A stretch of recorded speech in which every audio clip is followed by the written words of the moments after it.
Bismillahirrahmanirrahim. Assalamualaikum warahmatullahi wabarakatuh. Alhamdulillahirabbil alamin wa bihi nasta'inu ala umuri dunya waddin. Nusolli wa nusallinu ala nabiyyina Muhammad wa ala alihi wa sahbihi ajmain. Amma ba'du. Yang saya hormati Bapak Kepala Sekolah SDMPK Banyudono, Bapak Pujion SPD.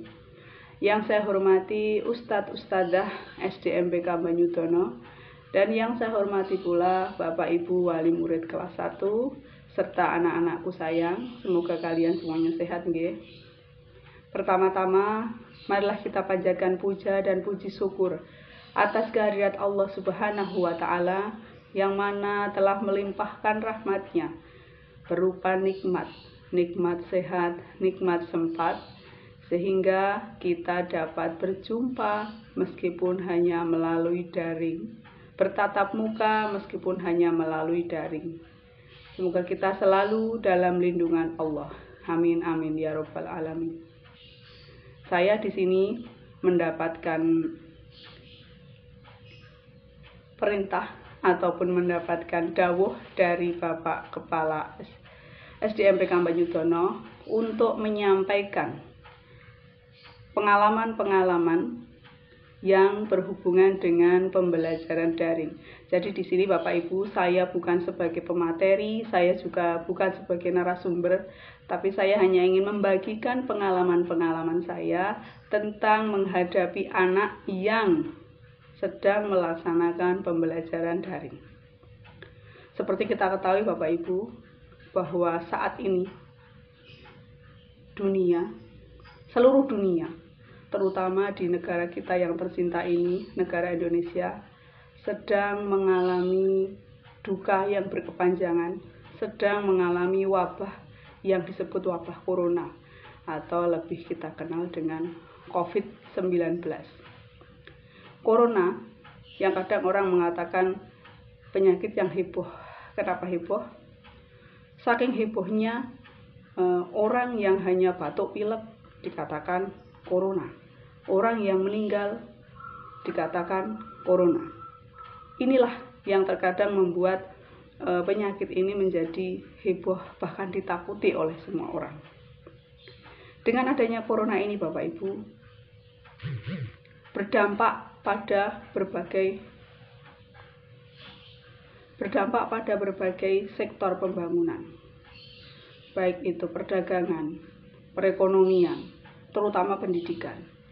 Pendidikan yang awalnya programnya sudah tertata rapi, di awal ajaran baru harusnya anak-anak sudah mulai masuk, tetapi dengan adanya corona ini kita tidak bisa melaksanakan kegiatan pembelajaran.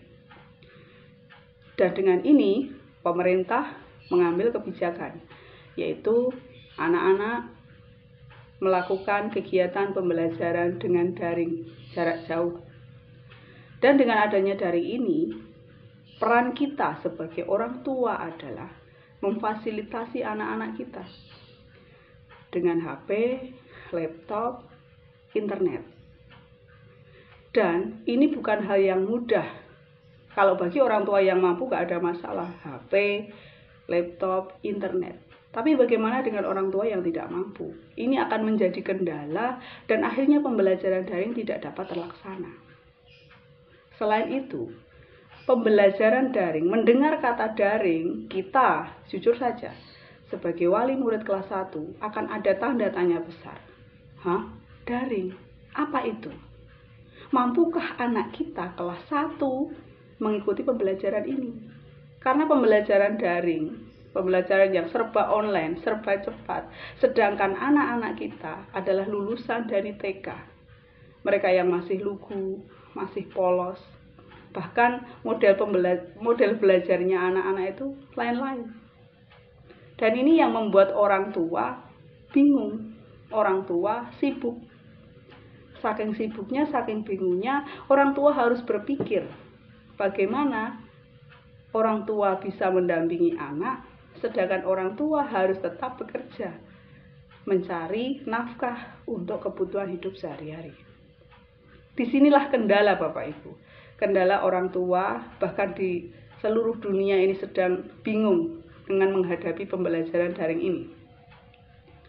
Dan keadaan inilah yang memaksa orang tua, guru maupun siswa untuk bisa beradaptasi dengan daring ini. Mau tidak mau, suka tidak suka, harus tetap dijalani. Lantas apa yang ada dalam pikiran kita? Mampukah kita sebagai orang tua menggantikan peran guru di sekolah, tetapi kita laksanakan di rumah? Sedangkan background orang tua bermacam-macam, berbeda-beda. Dan hal ini akan membuat anak menjadi bingung, Bapak Ibu. Bingung, malas, akhirnya jadi nggak mau mengerjakan pembelajaran daring. Contohnya, anak malas bangun pagi karena tidak sekolah. Anak malas sholat, malas mandi, karena tidak ada kegiatan yang harus mereka lakukan saat itu harus sekolah. Dan akibat dari kemalasan mereka, ini membuat pendidikan karakter mereka tidak akan tercapai.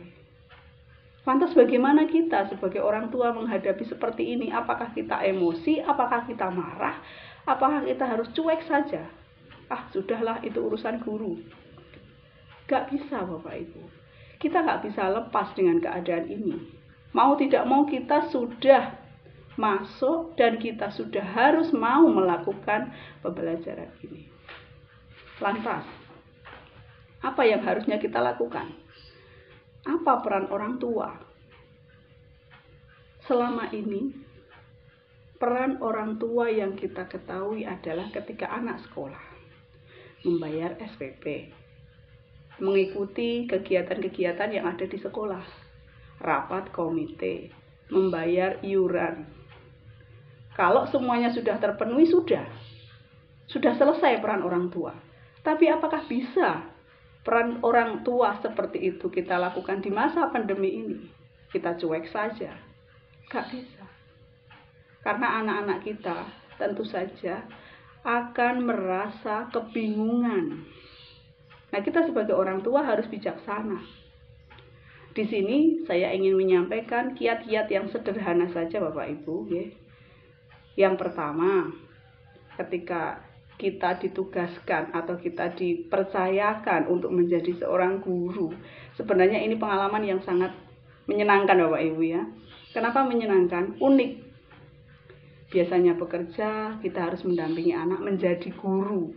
Kita jadi tahu, oh ternyata tugas seorang guru itu tidak mudah. Apalagi guru kelas 1, Bapak Ibu. Kita bisa persani, kita bisa lihat anak-anak kelas 1 itu jumlahnya lebih banyak, sekitar 26. Sedangkan usnya cuma 1, maksimal 2. Kenapa? Bapak Ibu guru ini bisa. Sedangkan kita yang di rumah hanya mengajarkan 1 anak saja sudah bikin kepala kita pusing, bikin kita stres, bikin kita marah-marah. Inilah sebenarnya ada sisi baiknya ketika kita menjadi guru bagi anak-anak kita sendiri. Pernah kalau saya melihat kejadian-kejadian yang sudah lewat, banyak para orang tua ketika anaknya dimarahin di sekolah, dia tidak terima, kemudian datang ke sekolah marah-marah sama gurunya. Tapi ketika sekarang kita mengalami, ternyata kok jadi guru itu nggak gampang. Ternyata jadi guru itu susah. Itu saja kita menghadapi 1 anak, 1 karakter. Coba kita bisa bayangkan kalau kita menghadapi beberapa karakter, 26 karakter. Tetapi alhamdulillah, ustadzahnya luar biasa. Kembali ke peran kita, Bapak Ibu. Sebenarnya simpel saja, sederhana. Yang pertama, orang tua harus bisa tampil maksimal. 1, sebagai orang tua kita harus memastikan kondisi kesehatan anak kita. Contoh, kita sudah menyiapkan nutrisi yang cukup. Di sini tidak harus nutrisinya makanan yang mahal. 1 contoh, tahu, tempe, sayur, itu sudah cukup. Bahkan sudah memenuhi misalnya 4 sehat 5 sempurna. Kalau nggak ada susu ya kita kasih air putih saja atau air teh. Yang jelas kita harus benar-benar memperhatikan kesehatan anak. Ketika anak itu sehat, mereka akan semangat, mereka akan lebih berkonsentrasi dalam mengikuti pembelajaran daring. Itu satu. Kita memperhatikan kesehatan, memastikan bahwa anak kita benar-benar sehat. Satu contoh ketika pagi, kita bangunkan anak kita. Kita bangunkan, kita ajak. Kita ajak sholat berjamaah, sholat subuh, kemudian kita ajak bersih-bersih, kemudian kita suruh mandi, makan bersama. Sebenarnya banyak di sini sisi baiknya ketika ada corona, kalau kita bisa lihat sisi baiknya. Jadi satu, kita pastikan anak kita dalam kondisi yang sehat. Kita siapkan makannya, kalau memang kita berangkat kerjanya pagi Bapak Ibu, kita siapkan makannya, sarapannya. Kemudian kalau anaknya masih kecil kita siapkan bajunya. Jadi benar-benar kita memastikan anak kita dalam kondisi sehat, dalam kondisi fisik yang kuat. Sehingga mereka nyaman ketika pembelajaran. Yang kedua, orang tua harus menjadi pengawas dalam penggunaan HP. Mengapa orang tua? Karena ketika kita bisa memfasilitasi anak, kita bisa memfasilitasi anak HP. Tapi jangan sampai anak dilepas. Yang penting anak dikasih HP, internet full. Masalah pekerjaan dikerjakan sendiri ya nak, sebisanya gitu. Jangan seperti itu Bapak Ibu. Kita jangan sampai terlena. Apalagi HP sekarang banyak situs-situs yang bisa dengan mudah didapatkan anak. Anak tinggal ngeklik gambar apa saja, tulisan apapun, mereka bisa mendapatkan dengan leluasa. Nah, hal ini yang sering kita lupakan, yang sering kita lalai. Kita disibukkan dengan pekerjaan, yang penting anak difasilitasi HP, kemudian anak mengerjakan sendiri. Jangan. Kita yang harus memastikan kapan, kita yang mengatur kapan anak-anak mengerjakan dengan HP, dan kapan HP digunakan untuk mainan. Oke lah, ketika mungkin anak lagi bosan, boleh mainan, tetapi kita tentukan berapa jam. Paling pol itu sudah setengah jam sudah lama. Nah, ini peran orang tua itu sangat-sangat penting. Kita sebagai pengawas dalam penggunaan HP. Kalau ada orang tua yang menyampaikan, saya sibuk Bu, saya nggak bisa mendampingi anak. Maaf, di sekolah sudah memberikan kelonggaran. Saya yakin sekolah memberikan kelonggaran. Misalkan tugas hari ini tidak mungkin dikumpulkan hari ini. Pasti akan ada kelonggaran, akan ada jeda. Nah, kelonggaran-kelonggaran ini mari kita manfaatkan dengan baik, Bu. Mari kita manfaatkan dengan baik. Misalkan kita bisanya pagi mengajarkan, separuh dulu kita ajarkan pagi. Kemudian sempatnya sore, kita ajarkan sore. Sekolah sudah memikirkan hal ini, Bapak Ibu. Jadi tidak mungkin sekolah memaksa anak harus selesai mengerjakan hari ini, harus selesai dikirim hari ini. Kita juga harus memahami itu. Jadi kita gunakan manfaat ini, kita manfaatkan kelonggaran-kelonggaran yang sudah diberikan oleh sekolahan. Yang ketiga, orang tua harus membatasi intensitas keluar anak. Karena anak lebih sering di rumah, berarti kita yang lebih tahu. Kecuali kita punya kesibukan bekerja. Tapi insya Allah kita bisa. Kita beri kepercayaan kepada anak. Nanti waktunya pulang, waktunya sholat ya nak, waktunya makan. Tapi kita sudah siapkan sejak pagi, sudah kita siapkan kebutuhan mereka. Atau kalau kita percayakan kepada kakaknya, tidak punya kakak, kita percayakan kepada orang tua kita. Biasanya kalau orang tuanya lagi sibuk, kita mempercayakan anak kepada nenek atau kakek. Kita beri kepercayaan. Ketika semuanya sudah berjalan, kita kasih reward ke anak-anak. Kita kasih hadiah, kita bawakan oleh-oleh. Mereka akan senang. Jadi yang ketiga ini kita batasi. Tapi bukan berarti mengekang ya Bapak Ibu. Oke lah, anak main, tapi waktunya pulang kita cari. Kalau ini orang tua yang di rumah ya, maaf kalau orang tuanya sibuk, kita percayakan kepada kakak atau saudara yang terdekat. Mungkin bule, mungkin tantenya atau siapa aja yang bisa dipercayakan untuk ngomong anak kita. Tapi kita pantau ini ya. Kita pantau agar anak-anak tetap bisa bermain, tetap bisa berkomunikasi dengan lingkungan, tetapi juga dibatasi. Kemudian yang keempat, orang tua harus bisa menjadi motivator. Berbicara soal motivator Bapak Ibu, sebenarnya motivasi yang terbesar buat anak-anak itu adalah kita. Kenapa kita? Karena kita itu sebenarnya penyemangat buat mereka. Contoh, ketika kita pulang capek, sampai di rumah, anak-anak, kalau satu anak nggak masalah, misalkan 4 orang anak datang ke semua ke ibunya, mah ini gimana, ada PR, saya belum bisa mengerjakan, satunya lagi, ini yang kelas 6, ini yang kelas 5. Kita jangan langsung menyetop mereka, kita jangan langsung membentak mereka. Kita duduk dulu, baca istighfar, astagfirullahaladzim, astagfirullahaladzim, astagfirullahaladzim. Kita ucapkan itu, kemudian kita duduk bersama dengan anak-anak kita rangkul mereka. Setelah itu kita peluk mereka, kita sayang, kita cium. Ini adalah motivasi dan bisa meningkatkan imun anak. Yakinlah Bapak Ibu, selama ini kita tidak sadar bahwa pelukan kita, senyuman kita saja itu membuat ayem hati anak-anak. Terbukti pada saya sendiri. Ketika saya capek di sekolah, saya pulang ketemu dengan anak-anak, sama dua-duanya menyodorkan tugas di sekolah. Saya dikasih tugas kayak gini. Kebetulan di rumah tidak punya HP, jadi lewatnya ke saudara, ya. Kemudian disampaikan PR-nya ini. Saya rangkul mereka, saya peluk mereka, saya cium mereka. Kemudian saya tidak tanya soal itu dulu, saya sampingkan itu tugasnya. Tadi sudah makan belum Kak? Sudah mandi belum Dek? Setelah itu saya bersih-bersih dulu, sebentar ya, mandi dulu. Nah, baru mereka duduk bersama, kemudian PR-nya apa? Kita kerjakan bareng-bareng sama mama, yang satu sama papa. Jadi memang di sini adalah faktor pendukung atau motivator terbesar dalam pembelajaran daring adalah kita sendiri Bapak Ibu. Pelukan kita, senyuman kita, kasih sayang kita adalah semangat buat mereka. Jadi silahkan nanti dipraktekkan ya Bapak Ibu. Kemudian yang kelima, setelah itu kita harus lebih interaktif dengan pihak sekolahan.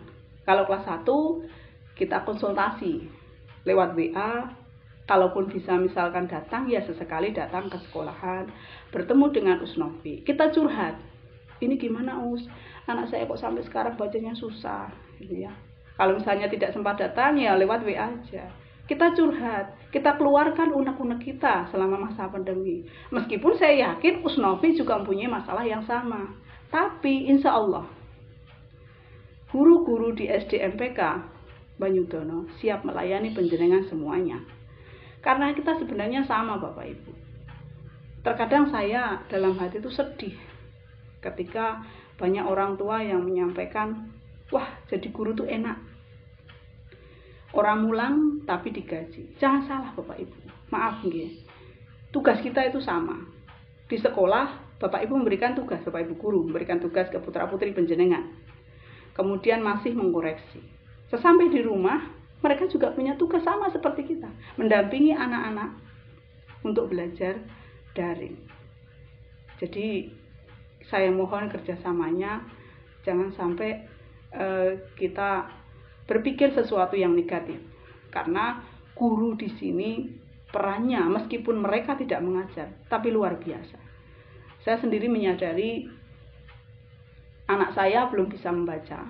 Saya selalu konsultasi dengan guru, dengan Usnovi. Saya selalu diberikan masukan-masukan, diberi semangat. Nah, ternyata kita itu juga butuh motivator dari orang lain. Nah, inilah yang membuat kita semangat. Ketika kita semangat, kita juga akan bisa menyemangati anak-anak kita. Jadi kita harus interaktif dengan pihak sekolah. Panjenengan mau nyaman matur dengan siapa aja monggo. Misalkan kok saya nggak nyaman dengan walinya, saya nyaman dengan guru yang ini atau yang mana gitu, monggo. Biar apa Bapak Ibu? Biar unek-unek yang ada dalam hati kita itu bisa keluar. Atau kalau tidak, oh saya lebih nyaman dengan suami, saya lebih nyaman dengan keluarga, monggo. Tapi interaktif dengan sekolah itu harus. biar kita tahu bagaimana perkembangan anak kita meskipun via WA. Yang terakhir Bapak Ibu, yang terakhir yang sangat-sangat harus kita butuhkan adalah sabar tingkat tinggi. Memang kalau dikatakan sabar itu tidak mudah, tidak semudah kita mengucapkan ya. Sabar seperti dalam sebuah hadis, as-sabaru indal musibati bitis imiati darajah. Sabar ketika musibah akan diganjar oleh Allah dengan 900 derajat. 900 derajat Bapak Ibu, luar biasa, subhanallah. Lebih banyak dibandingkan dengan sholat berjamaah yang pahalanya 27. Luar biasa. Makanya kita jangan sampai menyia-nyiakan. Kita harus berusaha sebisa mungkin bisa sabar. Saya yakin semuanya capek, semuanya lelah. Tapi insya Allah nawaitu bismillah, niat kita untuk kebaikan anak. Dan kalau anak pinter, kita juga senang. Dan kalau anak kita semangat, kita juga mendampinginya juga semangat. Ada satu hadis lagi yang menyatakan bahwa sabar sesaat itu lebih baik dibandingkan dunia seisinya. Masya Allah. Ini yang memang perlu kita ingat Bapak Ibu, bahwa sabar dan selalu sabar. Insya Allah apa yang menjadi tujuan kita itu bisa terlaksana. Karena hanya dengan sabar, tawakal, pasrah sama Allah, semua ini insya Allah akan berlalu. Mungkin ini yang bisa saya sampaikan. Monggo mulai hari ini, mulai malam ini, kita buka hati kita buka pikiran kita saling bekerja sama antara pihak orang tua dengan guru dan juga dengan anak, saling berkomunikasi. Kita curhat, kita saling bertukar pendapat agar apa masalah yang ada pada diri kita itu bisa selesai. Anak-anak juga tetap nyaman dalam belajar meskipun belajarnya di rumah. Karena memang kita yang harus peduli dengan anak. Itu anak kita Bapak Ibu. Kalau bukan kita siapa lagi? Kita harus tetap semangat. Dalam diri kita harus ditanamkan nawaitu bismillah. Semoga kita bisa membimbing anak-anak kita meskipun kita bukan guru. Status kita bukan guru, tetapi sebenarnya kita guru juga di rumah. Mungkin itu Bapak Ibu yang bisa saya sampaikan. Kurang lebihnya saya mohon maaf. Karena apa yang saya sampaikan ini adalah pengalaman pribadi saya. Jadi saya matur di sini bukan sebagai narasumber yang hebat, nggih. Saya hanya menyampaikan sedikit membantu. Semoga apa yang bisa saya sampaikan ini bermanfaat bagi penjaringan Bapak Ibu. Kurang lebihnya saya mohon maaf. Dan buat anak-anakku, halo anak-anakku yang dari tadi diam nggih, anteng semuanya, pinter semuanya. Kalian adalah penerus bangsa yang hebat. Jadilah anak yang hebat. Semoga kalian menjadi anak yang soleh-solehah, alim ulama, ya. Kemudian kalian patuh pada orang tua, berbakti kepada orang tua, tetap semangat. Jangan sampai kalian tidak semangat dalam pembelajaran dari ini ya. Minta didampingi Bapak Ibu, tetap belajar, jaga kebersihan, selalu makan dan ingat, jangan lupa beribadah. Billahi taufik wal hidayah. Wassalamualaikum warahmatullahi wabarakatuh.